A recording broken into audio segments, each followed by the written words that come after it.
I also think that while the internet has been great in helping spread these messages and really rally support, it's also fostered this kind of culture that is focused on calling out people and racists and shaming them in public and pointing the finger at anyone that doesn't have the same views as you. So when you yell racism or call someone a racist, you actually aren't fixing the problem, and you won't be able to do it that way. Welcome to The Balance Theory, a podcast aimed at arming you with tools and tips so that you are well equipped to not only identify and define, but own your own definition of balance. I'm your host, Erica, and thank you for joining me today. Hey Balancers, and welcome back to another episode of the Balance Theory podcast. This one actually marks our last guest interview of the year. Well, our Balance Theory calendar year anyway. I know you've probably heard me say that at the start of every episode for the last few weeks, but I am super excited. 1 year is a big milestone. I don't know. I never really thought when I started the podcast, what it would look like in 1 year's time. I just sort of ran with it, but I'm super excited to still be doing this. So thanks for being on the journey with me, and thanks for choosing to spend the next half an hour to an hour with me. I've just spent the weekend in Brisbane, or Bris Vegas as they call it. Actually, at the start of the year, we carved out 2 weekends, one in sort of the first quarter, so that was the May weekend just passed, and one in September. And we said, right, we're not booking anything in those weekends, we're going away, like unless a wedding or something pops up. So that was a good little tactic we did, because we're both super busy, and I feel like if you don't dedicate or carve out that time, it just gets away, and you always say, yeah, I'm going to go away, and then it never happens. So super glad we did that. It's always nice to have a little reset, especially as a couple, and one that lives together as well. You can sometimes write off time that you just see each other at night after work as spending time together, but it's really not always quality time, especially if you're both still ruminating over your day or still actually have work to do. So make sure you're always carving out those moments to spend quality time with your partner or your friends or any loved ones, and really decipher between just seeing them or spending quality time with them. That's something I always have to be conscious of. Anyway, on to our gorgeous guest today. This was the first guest duo I had on, which is super exciting, and it was fun. I've got the gorgeous Sharon Juna on from Crazy Biatch Asians. So that's their own podcast, which I've linked in the show notes below. But essentially they discuss on their potty the issues that Asians can face in the Western world with a super critical mind. And they always have great healthy debates on there on a range of topics. The girls are both incredibly warming, intelligent, and funny, and I was really glad to have this conversation with them today, because I feel like in a world where we speak about balance, or in our little world here where we talk about our own personal balance, that really is only a fraction of it, because we're all humans living in a shared world. And so to never have a conversation about the balance in our society or across our communities, I think would be totally ignorant and missing half the picture. So today, Sharon and Juna share with me their thoughts on the current landscape of racism towards Asians. So obviously in the media lately, especially, there's been quite a bit about Asian hate and Asian hate crimes. And that's not a topic I'm personally well versed or educated in. And it's an area I feel we can always do better by gaining more awareness and knowledge. So I'm super grateful the girls took the time to chat and educate me today. And I know you're going to get a lot out of it. Some of the things we go into is, at what point does racism become insidious? What role does politics have to play in that? How we can actually humanize our prejudices. So a lot of the things you might think and feel, you may not label as racist because it's just sort of the way you've always been raised, or just the conversation that always flowed in your household. But it's really when we bring awareness to these things that we can start to do better. On that note, we also have a little bit of a chat about things people can actually do to circumvent racism in the community. So I take a little bit of issue with the fact that a lot of people will jump on the social media bandwagon and do a lot of posts and stories when these things come to full speed in the media. But my question to those people is, what are they actively doing in their personal lives? Now, this is to throw no shade, obviously, on people creating awareness online. Obviously, it's an incredible tool, one at our disposal, and it costs us nothing to do so. However, that needs to align with how you behave in society. How much empathy are you extending to other people? At what point are you stepping into conversations and making educated comments? Those sorts of things.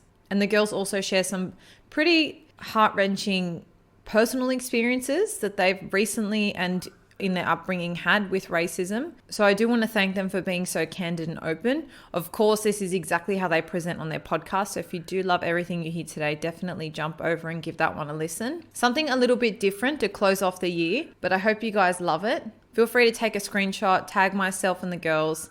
Let us know what your biggest takeaway was. And without further ado, let's dive straight in. Oh, and a parting comment, I had a little bit of construction going on in the neighboring apartments at the time. So apologies if you hear any of that throughout the episode, but I promise you the content's worth it. All right, let's jump in. Sharon and Juna, a very warm welcome to the Balance Theory podcast. It's so lovely to have you both on today. So lovely to be here. Thank you so much for having us. Thank you so much.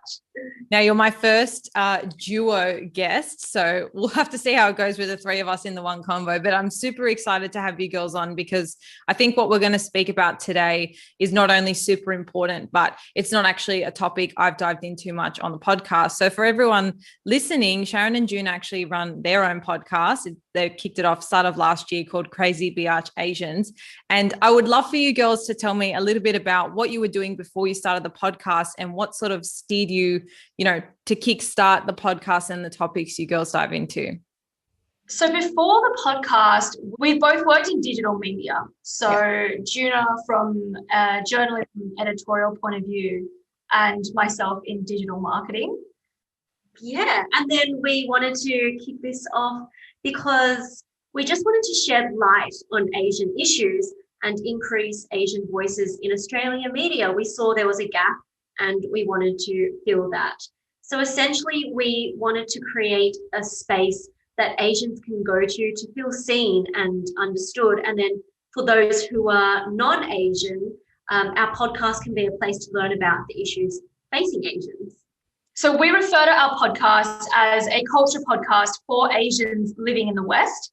And we cover topics that relate mostly to the Asian diaspora. And we talk about things from culture and identity to entertainment to love and dating. And each episode sort of covers a different issue, from Asian hate crimes to bamboo ceiling to tiger mothers. Yeah.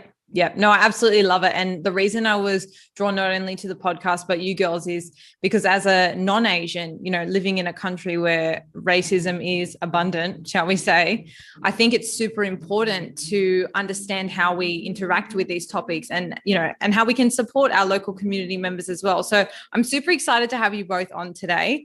And I guess to kick it off, can we chat a little bit about what the current landscape so we're going to keep it specific to Australia. Obviously, that's where we're both based. We're all in Sydney. What does it actually look like today? Because I recall listening to one of your podcasts and I really love the whole double standard point. So, when there's an economic crisis, the world calls on Asians for their skill and labor. But then as we see something like the coronavirus, when the shoe's on the other foot, and they go, there's a blame game, shall we say. So I want to ask you girls, as two Asians living in the West, what does the current landscape look like? I think I want to start off by saying that I believe we live very lucky and generally accepting country. Sort of on the whole, Australia is quite an open society. But that being said, I do think we have race issues here. And I personally have experienced casual racism and general racist remarks. So you've got the few bad eggs who say the generic line, go back to your own country, or who randomly goes up to any Asian and says ni hao and mocks the language, even if the recipient isn't Chinese. But I think off of that, the discrimination becomes a lot more insidious when it's systemic and in broader politics. For example, Australia does have a history of the White Australia policy, which does reappear in the current politics of, say, Pauline Hanson and One Nation, like the classic "we're being swamped by Asians" line. Yeah. And like you said, in much of Australian politics, we find it ironic when borders open to skilled immigrants when Australia is in a bad way economically. So personally, that's what happened to my parent. We were able to immigrate and settle here very easily in the early 2000s. But often once the economy is booming again, the borders seem to be closed again, and there's anti-immigration rhetoric like Asians stealing our jobs, et cetera, et cetera. Yeah. Absolutely. And do you girls have any personal stories that you would feel comfortable sharing of direct racism? Because I think it's, I think off the back of Black Lives Matter last year, you hear and see all these things, especially when it's, happening overseas. And, in my direct circles, for example, it's not something that is rampant, shall we say, in my day-to-day experience. And that's not to say I'm going to be ignorant and assume that it doesn't happen at all. But I suppose I'm just curious to know, in your two day-to-day experiences, what sort of racism you experienced either growing up or to date.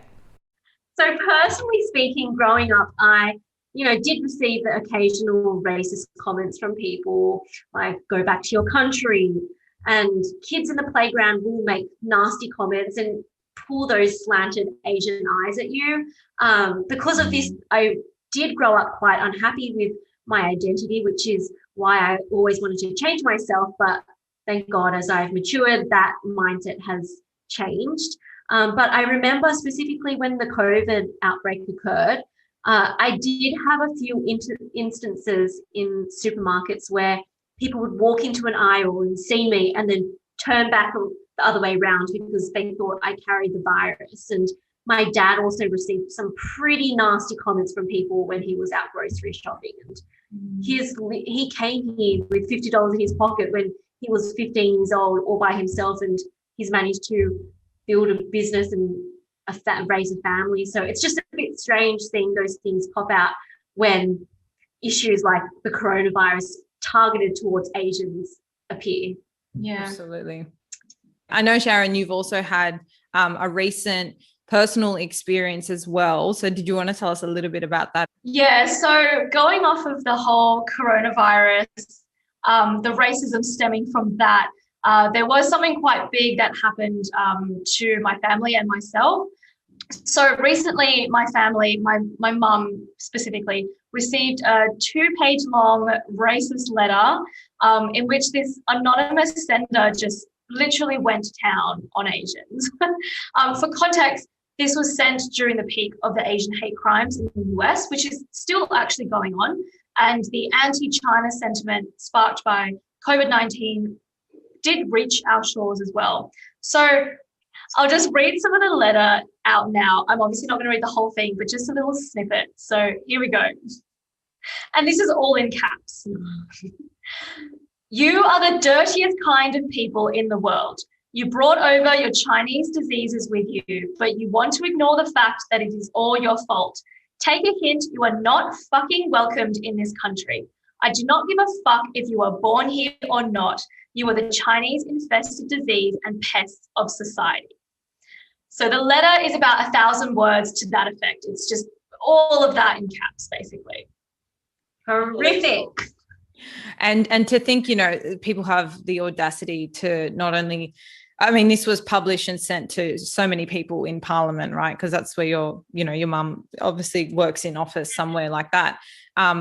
I just think it's incredible, and to have a conversation about balance. A lot of my podcast is based on the individual's sense of balance, but I think that would be very exclusionary if we didn't speak about balance in society. And if we look at a lot of the demographic of, say, Sydney, where we both live, like, there are a lot of Asian people here, and so if the majority of people adopt the personality or the opinion of the person writing that letter, you can only imagine what kind of society we would live in. But I think for me, what prompted me to really reach out to you girls as well is I think there's a really subliminal level of racism as well that's not as explicit as what's in that letter, but definitely underpins a lot of these major, I guess, opinions that circulate in society. So if we look at something like the way Donald Trump, say, incites racist comments. So when I think this has all really come to a head, especially with the coronavirus and it being like the China virus and those sorts of comments, if people are already carrying these subliminal opinions or small things that they don't consider to be racist. One I can think of the top of my head maybe is the whole, like racist comments like they don't know how to drive, or like you said, like when you were at school, you experienced like people pulling the eyes at you and stuff like that. When those are all embedded in society and then you have a world leader making a comment like that, it's quite impactful and I think detrimental to the balance that we have in our society. And so my question is, how can people seek sort of neutral information when we do have world leaders like this making comments like that? How can people actually be more educated when it comes to it? I think often education and empathy can really go hand in hand and inform and change people's mindsets. So in terms of education, it's really exposing yourself to that racial minority. It doesn't have to be Asians, it could be anyone, any racial minority. Maybe go out of your way to befriend someone, chat to someone. Do you have a neighbor, a colleague, friend of a friend? And a lot of the education can actually come from personal connections with people like this. But on the other hand, I do think racial issues can be minimized if we all apply empathy. So perhaps turn it on yourself. Think, if this tide of hate was turned towards my own community, would I like it? I often think about race in this way. There's the personal and there's the political. And perhaps someone has read that the virus originated in China. I mean, sure, that is a big political issue. Let's look into that objectively, find some answers, etc. But does it really make sense to find some random Asian on the street and berate or attack them for that? I mean, an individual person can't be blamed for the larger actions of the government. I mean, can you imagine if, Anglo-Australians were randomly being attacked for the actions of ScoMo? Yes. Yeah. Off the back of Sharon's point, yes, empathy is definitely a crucial tactic. I also think that while the internet has been great in helping spread these messages and really rally support, it's also fostered this kind of culture that is focused on calling out people and racists and shaming them in public and pointing the finger at anyone that doesn't have the same views as you. So when you yell racism or call someone a racist, you actually aren't fixing the problem, and you won't be able to do it that way. You're just causing more aggression and conflict amongst everyone. And so it's a matter of just thinking before you speak, write, or post. And I think it's also really important to note that we as human beings are so easily influenced. So we conform to the norms of groups and society just to gain acceptance. And no one wants FOMO. So we grow up learning from adults and people who have social status, like Donald Trump and these media agencies. Like I remember last year in the Herald Sun and Sydney Morning Herald, they had headlines splashed across the front pages like yellow peril and China pandemonium or something like that. And of course, you're going to believe those people because they carry such social status. And then it's a matter of having better conversations, and these people who hold power, they need to change the way that they think. Yeah, absolutely. And I think all the comments being made, like, of course, what we're focusing on today is the Asian hate and the discrimination that's been quite rampant of recent. But I think we can apply it not only to this, but to, any sort of discrimination in general. And I really love the second point there about it's almost like not adding fuel to the fire. So it's definitely like being educated, posting if you want to, but if you're then adding fuel to either side of the argument, that's not really helping anyone. It's just like propelling the war, shall we say. I've always had this sort of issue with like social media, because you feel like, you're going to share headlines and arguments. Like, for example, now there's a lot going on in the Middle East with Palestine, for example. And a lot of my friends are quite articulate about it. And I think I read about it and I want to educate myself on it. But then I think, is me really sharing something on social media enough? Do you know what I mean? Mm-hmm. And I always have this strange, is that actually achieving anything? So one thing I actually wanted to ask you girls, do you have any thoughts on any common things that people do that are racist that they could be a little bit ignorant to? Because I think it's when we start changing our behaviors or bringing that awareness to what we're doing day to day. And look, I'm like, hand on heart, open that the fact that I could be, guilty of some of these things, but it's all about bringing awareness to those behaviors. And then the small changes, become intergenerational. And then that's when posting a story and beyond makes the big changes. I think firstly, it needs to be said that ignorance can't be an excuse for racism anymore. Absolutely not. Because really, you should know not to say these things. now. Yeah. But in saying that, there are things like greeting anyone who looks Asian and who has the traits of like the black hair and the pale skin, with the classic ni hao. Don't just assume that everyone is Chinese. 100%. And also going off of that, when people make comments like, where are you from? And then you answer, and wow, your English is really good. Yeah. To somewhat imply that, oh, you know, like Asians can't speak English. They're amazed that you can speak better English than them. Exactly.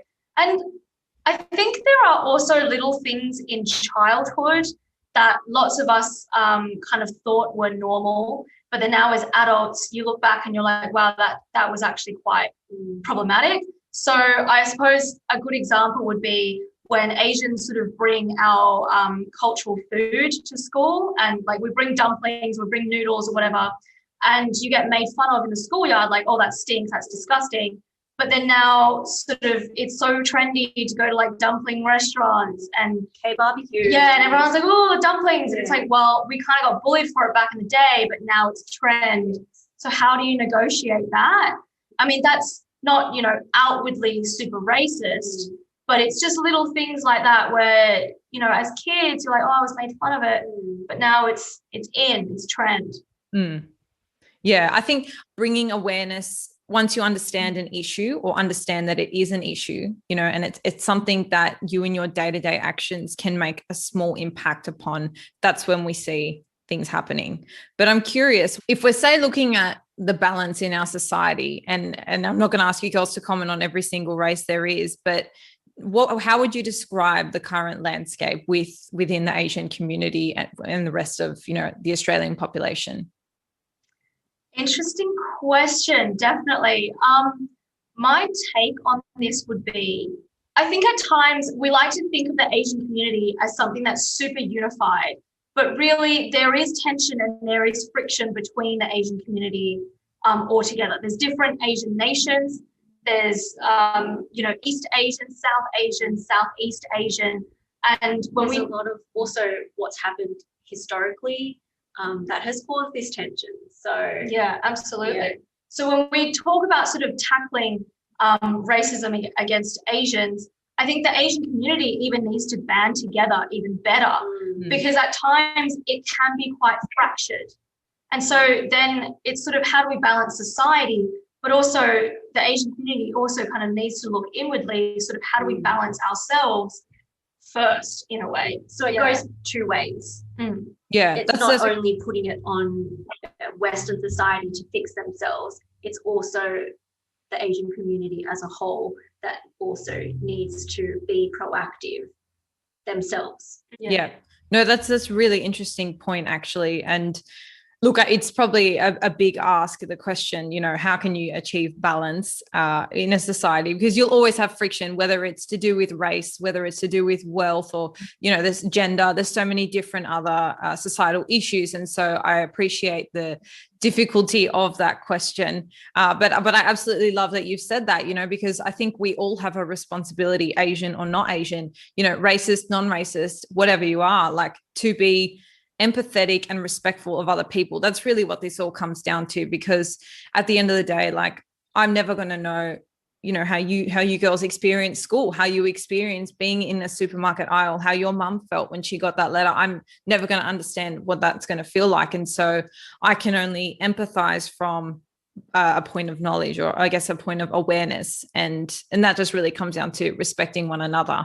But I'm really glad we're having this conversation, because I do think after COVID there were a lot of subconscious things that were really ingrained in most people's minds. I think because it was such a drastic world problem, everyone was just looking for someone to blame, you know, and facts are facts. You know, they say it originated in Wuhan, and then you read other things that say, you know, it was in the sewage canals of Milan 2 years before that. And, you know, no one actually knows the facts. I'm sure in 50, 100 years we might know. But I think pulling apart personal and political, like what you said before, Sharon, I think is a really key distinction, and one we can apply not only to, you know, racist societal things, just in life in general. You know, are you attacking something personally from a political standpoint and vice versa. So a really, really important thing to understand. But I guess moving forward, what do you girls see for the future of, I guess, society or this sort of issue, which has been more prevalent of late? I think I read somewhere that the best way to overcome your racial prejudices is really to expose yourself to that race. So if you have a prejudice against X race, the best way is to go out there, meet members of that community, become friends with them. And really from there, you can actually understand their way of life, their mindset. You humanize that entire race rather than it being a newspaper headline. You can see this is my neighbor who has these challenges, has these personal issues. They are human just like me. So the future really is what you've said, is really to empathize and to respect and understand each other, and that we all have our trials and tribulations, I suppose. And, we're all humans in this world. Like one bad egg doesn't represent a whole race. Yeah. Yeah. So absolutely. There's literally like empathy is the fastest way to learn something. And like you said, like if anyone listening has, let's just stick, because we're speaking about Asian racism, if you have, an Asian friend or family or colleague that you're particularly friendly or close with, you'll automatically know what it feels like to arc up or, not really agree when you see headlines that are racist. But for example, if you didn't, the connection isn't as sown, I'd say. Like it's not something you just jump to. It's just something you're not familiar with. It's really all about familiarity. And so definitely that is one way, if you feel particularly strong about, overcoming this in your own personal circles. That's a really great suggestion as well. But I'm curious, girls, what's for the future of the podcast? What are your plans? What do you really hope to achieve by continuing the podcast? I think we've already achieved so much in such a short amount of time. We actually amazed ourselves with what we've been able to do.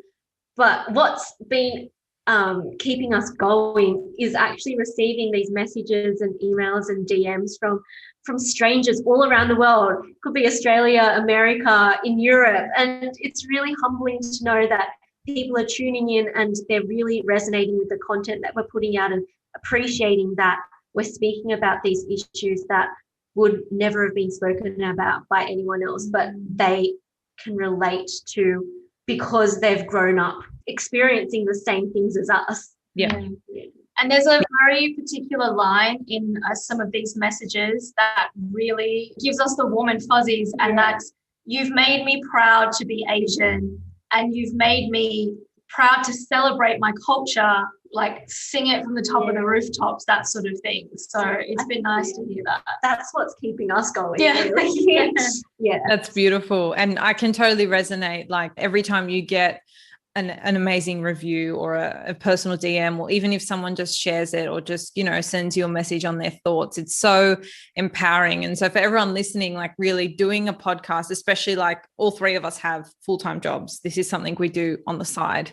It really is just to connect with people and spread a message that you can share in and amongst with others. So I feel really fortunate to be able to share your message on my podcast. And I want to thank you as well for educating me too, because quite honestly, it's not something that's top of mind. I feel quite fortunate to have been born by accident into a life where I am not subject to anything like that. And so I think it's so important to really understand and grow one's awareness, especially if we're going to talk about balance. I think it's one thing to talk about your internal balance, but then you, at the end of the day, are a human in a society, and you need to understand how that works and the issues that are rampant within it. So thank you so much for chatting through, a topic that I know is quite sensitive, is quite close to both of your hearts, but I love the podcast, and I'll pop links to that in the show notes below so people can check you out if they do want to engage with you girls further. But do you have an Instagram or something as well that people can reach out to you on?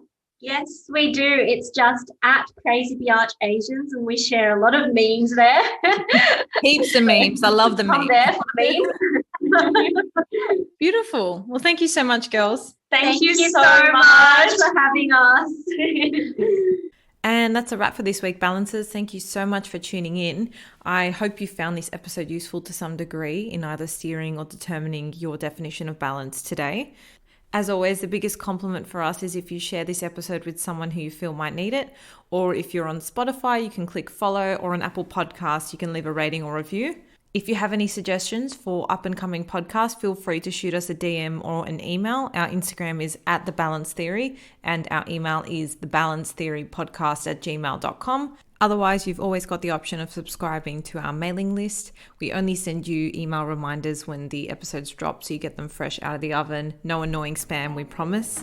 I hope you enjoy the rest of your week, and until next time, stay balanced.